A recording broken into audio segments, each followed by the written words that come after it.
ಸಿನಿಮಾಗಳಿಗೆ ಯಶಸ್ಸು ಸಿಗದೇ ಇರತಕ್ಕಂಥದ್ದು ಕೂಡ ಬಹಳ ಒಂದು ದುರಂತ ಆಗಿದೆ. ಬೇರೆ ರಾಜ್ಯಗಳಿಗೆ ಹೋಲಿಸಿದಾಗ ಕರ್ನಾಟಕ ಚಲನಚಿತ್ರ ಉದ್ಯಮ ನಿಜವಾಗ್ಲೂ ಕೂಡ ಬಹಳ ದುಸ್ಥಿತಿಯನ್ನ ಇವತ್ತು ನೋಡ್ತಾ ಇದೆ. ಇದಕ್ಕೆ ನಾವು ಏನಾದ್ರು ಮಾಡಲೇಬೇಕಾಗ್ತದೆ. ಸರ್ಕಾರ ಇದರ ಹಿಂದೆ ಇದೆ. ಒಳ್ಳೆಯ ಚಿತ್ರಗಳು ಬರಬೇಕು, ಒಳ್ಳೆಯ ಚಿತ್ರಗಳು ಜನರು ನೋಡುವಂತ ಆಗಬೇಕು ಅಂತಕ್ಕಂಥದ್ದೇ ಸರ್ಕಾರದ ಒಂದು ಆಶಯ.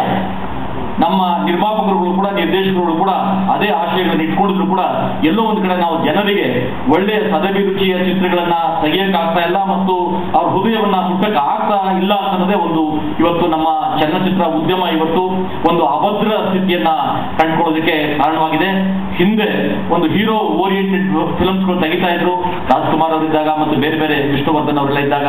ಅವರು ಒಂದು ಈ ಚಲನಚಿತ್ರ ಉದ್ಯಮಕ್ಕೆ ಒಂದು ನಿಜವಾಗಿಯೂ ಕೂಡ ಯಾರು ಎಷ್ಟೇ ಹೇಳಿದ್ರು ಕೂಡ ಅವರೊಂದು ಭದ್ರತೆಯನ್ನ ಕೊಡ್ತಾ ಇದ್ರು. ಆ ಭದ್ರತೆ ಇವತ್ತು ಇಲ್ಲ.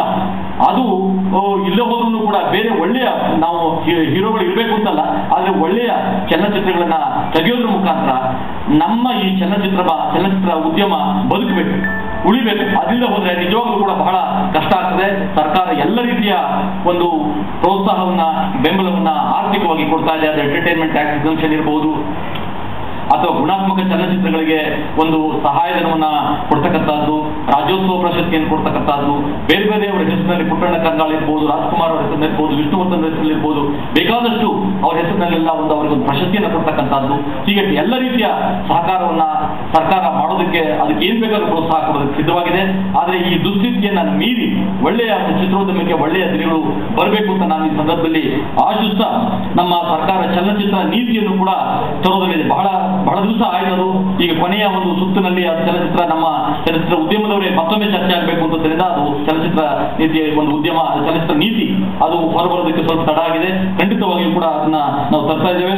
ಅದ್ರ ಜೊತೆಗೆ ಒಂದು ಪೂನಾ ಫಿಲ್ಮ್ ಇನ್ಸ್ಟಿಟ್ಯೂಟ್ ಒಂದು ಬ್ರಾಂಚ್ ಕೂಡ ಇಲ್ಲಿ ಓಪನ್ ಮಾಡಬೇಕು ಅಂತ ಕೂಡ ಅನಂತಮೂರ್ತಿ ಅವರು ಕೂಡ ನಮ್ಮ ಮುಖ್ಯಮಂತ್ರಿಗಳು ಬರೆದಿದ್ದಾರೆ. ಅದು ಕೂಡ ಇಲ್ಲಿ ಬರಬೇಕು ಅಂತ ನಮ್ಮ ಆಶಯ. ಇಷ್ಟನ್ನ ಹೇಳಿ ಈ ಹೊತ್ತು ಈ ಒಂದು ಅಂತಾರಾಷ್ಟ್ರೀಯ ಒಂದು ಚಲನಚಿತ್ರೋತ್ಸವವನ್ನ ಮಾಡ್ತಾ ಇದ್ದಾರೆ.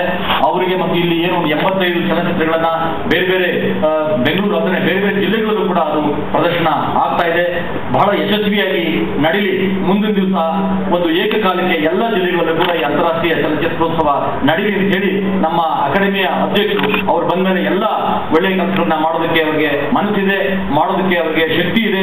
ಖಂಡಿತವಾಗಿ ಕೂಡ ಮುಂದಿನ ದಿವಸಗಳಲ್ಲಿ ಅವ್ರು ಮಾಡ್ತಾರೆ ಅಂತ ಹೇಳಿ ಸರ್ಕಾರ ನಿಮ್ಮ ಹಿಂದೆ ಇದೆ, ಬೆಂಬಲ ಇದೆ, ನಮ್ಮ ಬೆಂಬಲ ಇದೆ ಅಂತ ಹೇಳಿ ಅವರಿಗೆ ಅಭಿನಂದನೆಗಳನ್ನು ಹೇಳಿ ಈ ಅಂತಾರಾಷ್ಟ್ರೀಯ ಚಲನಚಿತ್ರೋತ್ಸವ ಎಲ್ಲ ರೀತಿಯಲ್ಲೂ ಕೂಡ ಯಶಸ್ಸನ್ನ ಪಡೆಯಲಿ, ಜನರಿಗೆ ಮನರಂಜನೆಯನ್ನ ಕೊಡಲಿ ಅಂತ ಹೇಳಿ ಆಶಿಸಿ ನಾನು 4 ಮಾತುಗಳನ್ನ ಮುಗಿಸ್ತೇನೆ. ನಮಸ್ಕಾರ.